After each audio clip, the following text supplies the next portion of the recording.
Hello everyone! Ngayon naman ay Graham custard or Graham flan ang ating gagawin. Kaya't eto na ang ating Graham crumbs na lalagyan natin ng melted margarine. Ang ginamit kong margarine dito ay yung homemade na ginawa natin last time. Kaya naman, this is Bella, ang inyong kusinera ng Yudelmo's Kitchen. Kung bago ka sa channel na to, syempre, welcome na welcome ka. At kung dati ka naman, welcome back. Kaya, don't forget to subscribe, like and share, at pakihit mo na rin ang notification bell. Isama mo na yung all para lagi kang updated sa mga bagong upload. Tuloy-tuloy lang natin haluin hanggang sa malagyan lahat ng margarine itong ating Graham crumbs.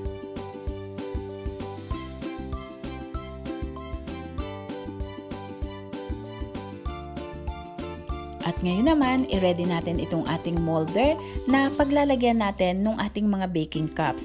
Hindi naman natin ito i-steam, hindi rin natin i-bake. So, parang salalayan lang natin. Pwede kayong gumamit ng baking pan or anything na kakasya yung ating baking cups. Para pag inilagay natin yung ating Graham at saka yung flan, hindi siya bibigay kaagad hanggat hindi pa nasiset. Ngayon naman ay ilagay na natin itong ating Graham crumbs na nilagyan natin ng margarine.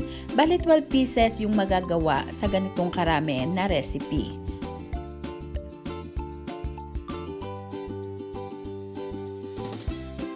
Ngayon naman ay i-press natin itong ating Graham crumbs gamit ang kutsarita para maging firm.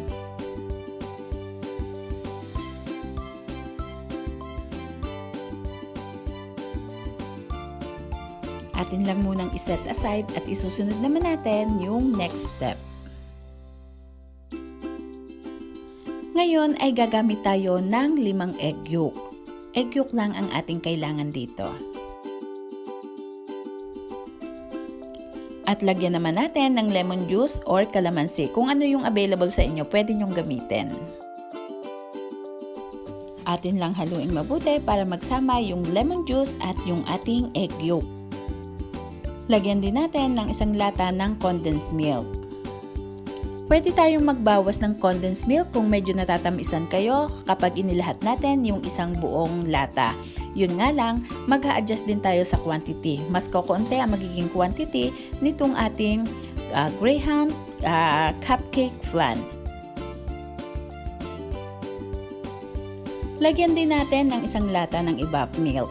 At habang inilalagay natin itong ating evap milk, ay continuous naman ang ating paghalo. Gagamit din tayo ng clear na Mr. Gulaman. Yung 1 buong Mr. Gulaman sa ganitong karami, kalahati lang ang ating kukunin or kalahati lang ang ating gagamitin, mga nasa 12 to 15 grams.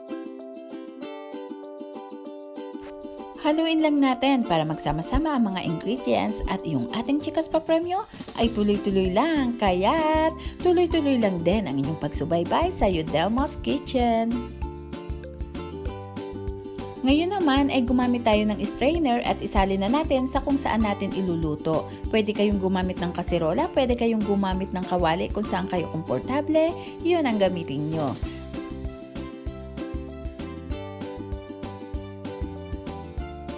At lulutuin lang natin ito sa mahinang apoy.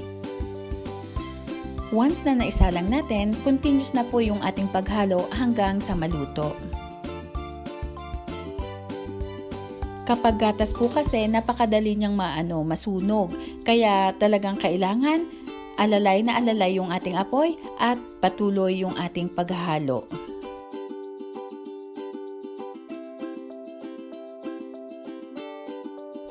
At kapag nakita nyong kumulo na, unang kulo pa lang po, tanggalin na natin kaagad sa apoy.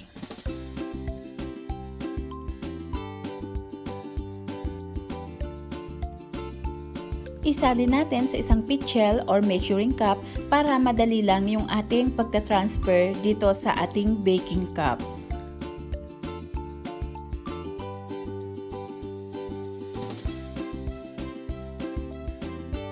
So yan na po, atin lang palamigin at kapag malamig na, i-check na natin. Mas maganda nito ilagay natin sa fridge. So ito kasi hindi ko pa nilagay sa fridge, hinintay ko lang siyang lumamig. Kaya ganyan pa, dumidikit pa sa gilid. Ang sarap po niya, hindi nakakasuya, hindi nakakasawang kainin kasi nga ang ginamit natin is lemon. Kumbaga yung tamis at saka yung lasa ng itlog talagang nagkaroon ng twist. So ayan, kaya naman maraming salamat pong muli sa inyong lahat at bye-bye! Mag-ingat po tayo!